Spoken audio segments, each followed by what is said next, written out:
Ngithanda ukubingelela ababukeli igama lami ngukhulekano kwakhe ngokaKhumalo ngandengele kaMgqumeni. Lapha engidabuka khona ngikusenquthu kwaXobanyawo eMpofana. Ukuqala kwami ukucula it was 1997 ngiqale ukucula nomalume uMahawukena. Besisebenza neGalo ikhampani yethu. Engingakubeka nje ukuthi ngisebenze kahle kakhulu mangifika emculweni yilokho kwangenza ukuthi ngibe nogqozi lokuqhubeka nomculo. Ngangade ngiproducewa ungane Zamfisa Ntuli. Engicabanga ukuthi sisebenze kahle kakhulu naleyo ndoda kuningi engangibonisa khona. Nanamhlanje ngingathi nje engiyikho inesandla kukhona ngoba ngabe mhlamba ngikho la ngikhona ngijabulela umculo nje ngenxa yokuthi kukhona lokho eyangifundisa khona. Kusho ukuthi kuye kwahamba ukuqhubeka kwesikhathi ngase ngicela ukuthi uma sekushona uMahawukena kunganjani uma ngabe mhlambe ngingaphuma ngakhela iqembu ngenxa yokuthi ke igama lami bese lilihle kakhulu kubantu nebala ngaphuma ngakhela iqembu lapha bese ngisebenza khona neTau Production. Ngisebenzile kakhulu neTau noma ngeke ngikubalule konke ukuthi besisebenza kanjani kwaya ke ngaze ngathatha isinqumo sokuthi ngidede khona. Igama lami bese lilihle kakhulu kubantu ngaleso sikhathi sengiyumgqumeni ngokuphelele ngoba uqala kwami ukusebenza bengisebenza namathisha amhlophe umlami wami ungane Zamfisa Ntuli intombi zikaMahawukela uMahawukela abafana bakaMahawukela namanye nje amaningi engeke ngiwaqede.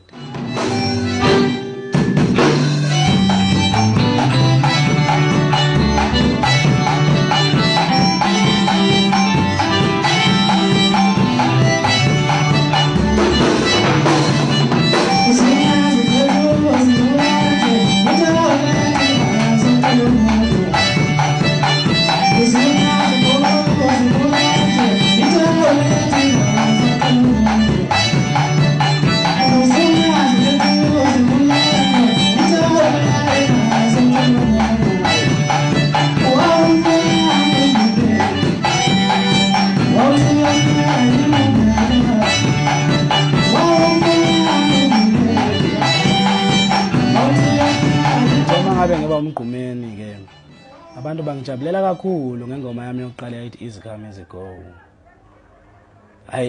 Ngabona ukuthi kuningi abantu abakudingayo engisangabenzela khona ngaleso sikhathi bese ngine-album okuthiwa Amagcokama.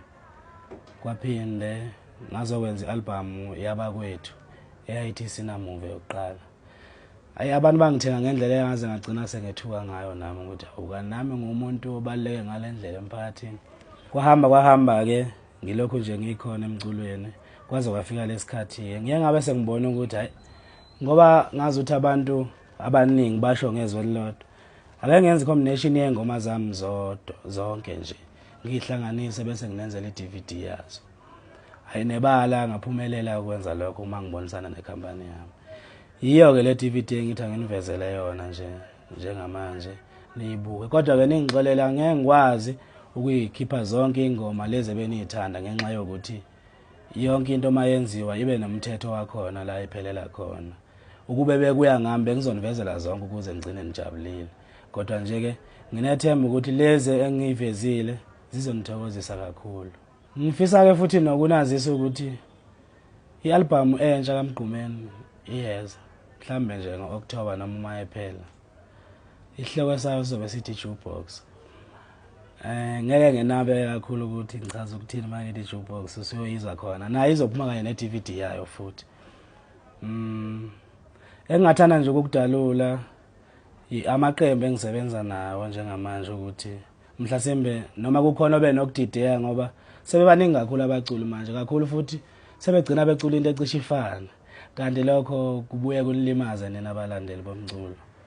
Amaqembu enginawo Amalanda Amhlophe, Imizwilili, Amagugu, Abakwethu, Ithwasa Lami, Amagcokama, Uqondana Imthethwa, Umgqumeni.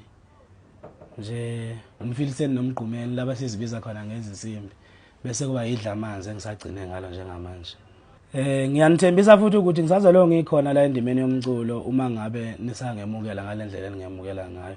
Ngibonga kakhulu bakithi ngoba mina ngimgqumeni nje ngilokho engiyikho nginezinto enginazo ngenxa yenu ngaba ngilutho kube anizange ningemukele ngalendlela. Mina ngingumfana osemncane kakhulu kepha sengiyindoda mangibuka. Nje kakhulu ngithanda ukubonga ngoba ngize kufikele izinga engikulona. Ngithanda ukubonga umndeni wami kakhulu. Empeleni mina ngikhulele ekhaya komama kwaMseleko. Bengeke ngibe lutho ngaphandle kwenu bantu bakwaMseleko. Ningibonisile impilo kwaze kwafika la ngiba indoda khona ngikwazi ukuyiphilisa. Nje nabantu basendaweni ke omakhelwane bami kulesi yasifunda sakaGqibanyawo nje esekuxubene nayo yonke indawo yaseNquthu.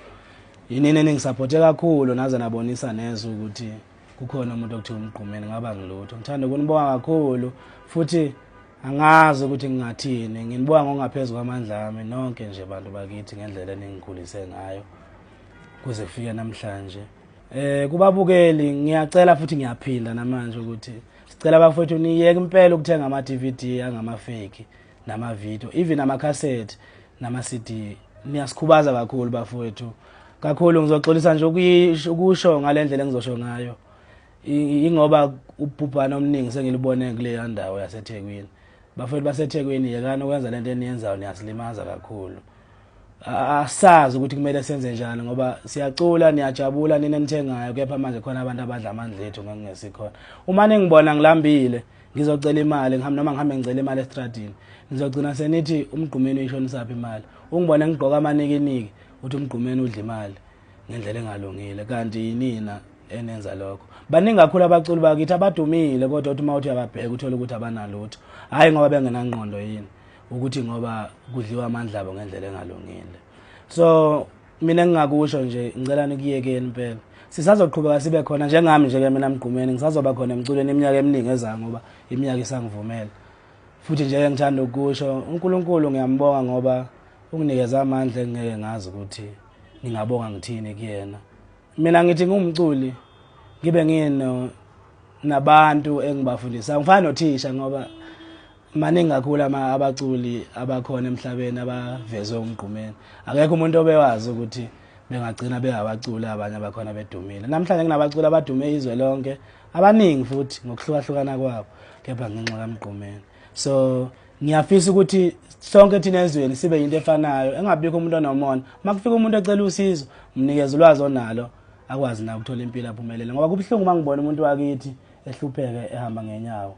Uthi uyambheka umuntu wakhona wakini njalo lowo muntu umthola egqoka isicathulo esibhobokile efaka ibhruku elifishane elingalungile uthi uyabheka kodwa umuntu wakini ngaleso sikhathi ukujabulele wena ukuthi wena uphumelele yena usele phansi. Ngakho ke ngiyathemba nje ukuthi ngisazoloku ngikhona emculweni futhi ngiyoloku ngibasiza nabanye abantu bafowethu nani nisizane nje kuze kuyofika phambili. Isixhase njalo ke nani balaleli kuze kufike egcineni ngoba sisazoloku sikhona. Ngiyayibongela kakhulu.